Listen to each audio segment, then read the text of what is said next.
Hello friends, एक बार सभी का स्वागत है आपके अपने यूट्यूब चैनल गुरु आर्यभट्ट में। तो आइए इस वीडियो में हम लोग जानेंगे मैथमेटिकल सिंबल्स के बारे में, अर्थात मैथ में प्रयोग करने वाले या होने वाले जो सिंबल होते हैं उसकी जानकारी आपको काफी ज्यादा जरूरी होती है। तो कौन कौन से सिंबल होते हैं, आइए उसे समझने का हम प्रयास करेंगे। इस वीडियो में हम आपको यह बताएंगे कि मैथ में जो सिंबल प्रयोग होते हैं वो किस रूप में प्रयोग होते हैं और कैसे प्रयोग होते हैं। ये मैथ के जो सिंबल होंगे, जैसे आपके सामने ये जो दिखाई दे रहा है, ये आपके सामने है नॉट इक्वल, और इसे हिंदी में क्या कहते हैं अभी इसको समझने का प्रयास करेंगे। और इसी का जस्ट दूसरा जो टर्म होता है ये आपके सामने है जो दिख रहा होगा इक्वल के रूप में, जिसे हिंदी में बराबर कहते हैं। और भी बहुत सारे साइन है जो आपको इस चित्र में, इस फिगर में दिखाई दे रहा है आपको स्क्रीन पर। साथ ही साथ हम आपको बता दें कि इस वीडियो में हम आपको 50 मैथमेटिकल साइंस के बारे में आपको बताने वाले हैं। तो वीडियो को अंत तक देखें और जानें कि किस साइन को कौन से रूप में जाना जाता है और हिंदी और इंग्लिश में उसे क्या कहते हैं और किस रूप में उसे पहचानते हैं। तो आइए शुरू करते हैं। इसमें हम सबसे पहले आपको जो बताने वाले हैं वो आपके स्क्रीन पर दिख रहा होगा, देख सकते हैं आपके सामने। जो पहला है ये आपके सामने है प्लस, जिसको हिंदी में हम बोलेंगे जोड़, जोड़ना, या फिर इसे कहेंगे संकलन। और इसे इंग्लिश में बोला जाएगा, अगर जोड़ कहते हैं तो कहेंगे इंग्लिश में सम, या अगर जोड़ना कहते हैं तो इंग्लिश में उसे कहेंगे एडिशन, और संकलन जो कहा जाता है उसे इंग्लिश में बोलते हैं प्लस। दूसरा जो आपके सामने सिंबल है वो देख सकते हैं, यहां पर आपको दिखाई दे रहा होगा। ये दूसरा जो सिंबल है ये है माइनस, जिसको हिंदी में बोलेंगे व्यवकलन या घटाना, जबकि इसे इंग्लिश में बोला जाएगा सब्सट्रैक्शन, या इसे हम बोलते हैं मिनट। ज्यादा हम इसे प्लस और माइनस के रूप में यूज करते हैं या फिर बोलते हैं।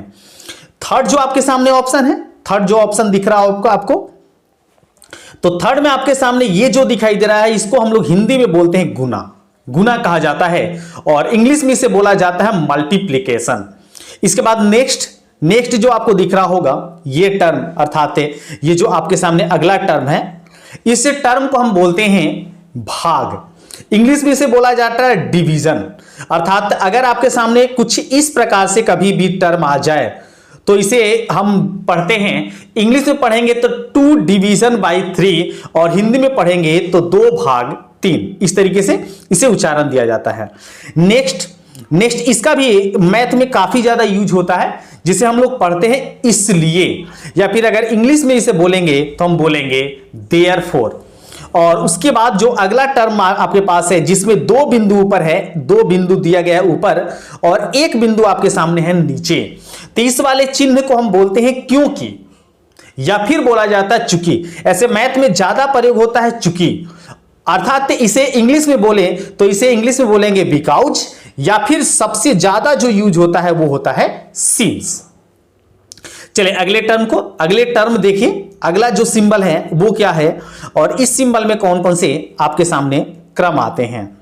इस सिंबल को देखें तो इस सिंबल में सबसे पहला जो आपके सामने ये जो सिंबल दिख रहा है, जो इस प्रकार से दिखाई दे रहा है तिरछे, जो हम आप कभी-कभी आप देखे होंगे, कभी-कभी ऐसे लिखा हुआ मिल जाता है। इसे हम पढ़ते हैं मीटर पर सेकेंड। तो इस सिंबल को हम लोग हिंदी में बोलेंगे प्रति, जबकि इंग्लिश में इसे पढ़ना होगा तो पढ़ेंगे पर। अगला जो आपके सामने है जो इस प्रकार से सिंबल के रूप में दिखाई दे रहा है, ये जो आपके सामने सिंबल है, तो इस सिंबल को हम लोग ऐसे जनरल तरीके से इस सिंबल को हम पढ़ते हैं प्रतिशत, या फिर इसे पढ़ेंगे प्रति सैकड़ा, जबकि इंग्लिश में इसे बोलेंगे परसेंट। अर्थात 1/100 जो होता है इसके लिए प्रयोग किया जाता है ये प्रतिशत। नेक्स्ट जो आपके सामने है, जो एक बिंदु दे के नीचे कॉमा दिया गया है, जिसको हम लोग और भी लिखते हैं, तो इसको हम लोग हिंदी में पढ़ते हैं जैसा कि, जबकि इंग्लिश में इसे बोला जाता है सच दैट। नेक्स्ट टर्म को देखें तो 2 बिंदु आपको दिख रहा होगा ऊपर और नीचे, इसे हिंदी में बोलते हैं अनुपात, जबकि इसे इंग्लिश में बोला जाता है रेशियो। अगले टर्म को देखें तो अगले टर्म में आपको दिख रहा होगा 4 बिंदु दिखाई दे रहे हैं। 4 जो बिंदु है जो आयत के शीर्षों जैसे दिखाई देते होंगे, तो इसको हम लोग हिंदी में बोलते हैं इस प्रकार, और इंग्लिश में इसे बोला जाता है सच एज। चलिए नेक्स्ट वाला टर्म देखिए तो आपके सामने दिख रहा होगा प्लस ऊपर और माइनस नीचे। तो इसे हम पढ़ते हैं जोड़ अथवा घटाव, लेकिन ज्यादातर इसका यूज इंग्लिश टर्म में होता है। इसको हम पढ़ते हैं प्लस और माइनस। अगर आपके सामने कभी टर्म ऐसा रहे कि माइनस ऊपर हो प्लस नीचे हो, जो अगले सिंबल में आपको यहां दिखाई दे रहा है, इसको हम हिंदी में बोलते हैं घटाव अथवा जोड़, जबकि इसे इंग्लिश में बोला जाता है माइनस और प्लस। ये मैथ में यूज होने वाले बहुत मोस्ट इंपोर्टेंट टर्म हम आपके सामने लिए हैं, जो मैथ में यूज किए जाते ही हैं, आपको ये जानना जरूरी है। नेक्स्ट वाले टर्म को देखें तो नेक्स्ट वाले में इसको तो सब लोग जानते होंगे, ये कहलाता है बराबर, या फिर बोल सकते हैं बराबर है। इसे अगर इंग्लिश में बोला जाए तो बोलेंगे इक्वल या बोलेंगे इक्वल टू। नेक्स्ट टर्म, इस टर्म का यूज कम होता है लेकिन मैथ में यूज इसका भी होता है। बराबर देके और इसको ऐसे काट दिया जाता है, तो इसको हम पढ़ते हैं बराबर नहीं है, अर्थात इंग्लिश में बोलते हैं नॉट इक्वल टू। चलिए नेक्स्ट टर्म आपके सामने जो है वो ऐसे सिंबल में है, तो इसे बोलते हैं से बड़ा है। कभी भी आप देखे होंगे कि अगर आपके सामने अगर 2 और ऐसे करके दिया हुआ हो तो इस मैथ को हम लोग पढ़ते होंगे, और मैथ में पढ़ते होंगे जिधर का मुंह खुला होता है उधर के जो टर्म होते हैं वो बड़े होते हैं, और जिधर के मुंह बंद होता है उधर का जो टर्म होता है वो छोटा होता है, ये जानते होंगे।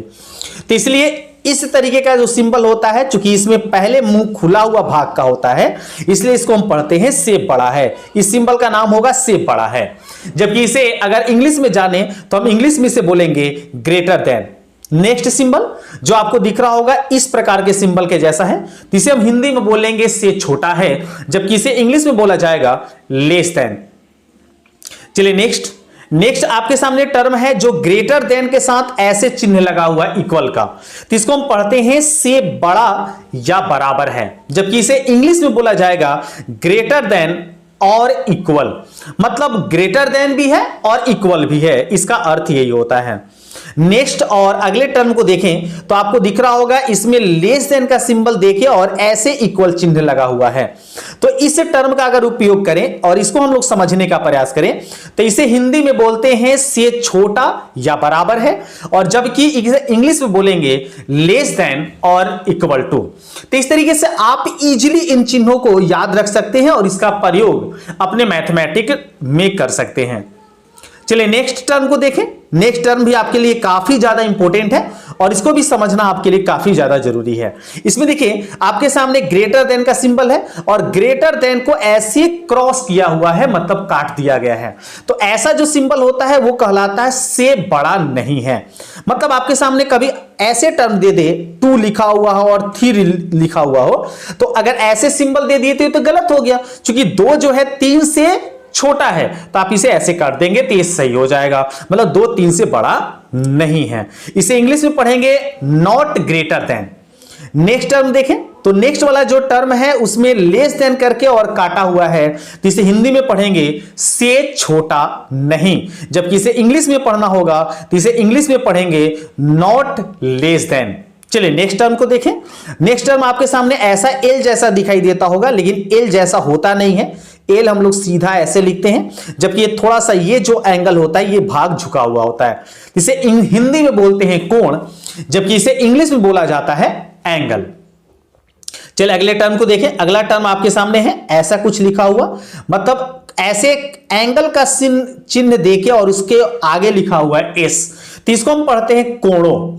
मतलब एक से अधिक यदि कोण होते हैं तो उसके लिए यह सिंबल प्रयोग करते हैं, जिसको इंग्लिश में बोलते हैं एंगल्स। नेक्स्ट टर्म देखिए। नेक्स्ट टर्म आपके सामने है ऐसा, जिसको आप पे टी लिखते हैं तो टी ऐसा होता है, जबकि यहां जो टी लिखा गया है ये उल्टा लिखा गया है। तो ऐसे इस वाले उल्टे टी को हम पढ़ते हैं लंब, जबकि इसे इंग्लिश में बोला जाता है परपेंडिकुलर।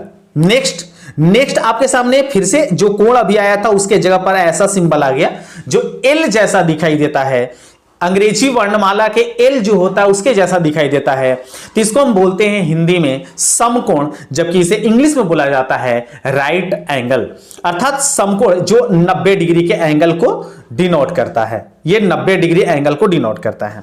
चलिए अगला देखिए। अगला जो लाइन है आपके सामने 2 ऐसे सीधी रेखा खींची गई है जो आपको कहा जाता है आपके लिए इससे मैथ में समानांतर। लेकिन अब क्या है कि मॉडर्न जो बुक आ गया है उसमें समानांतर शब्द को हटा के समांतर शब्द जोड़ दिया गया है, अर्थात अब इस सिंबल को हम लोग समांतर पढ़ते हैं, समानांतर शब्द नहीं यूज किया जाता है। चलिए इस बात को आप याद रखेंगे कि दो खड़े लाइन को हम कहते हैं समानांतर या समांतर, जबकि इंग्लिश में इसे बोला जाता है पैरेलल।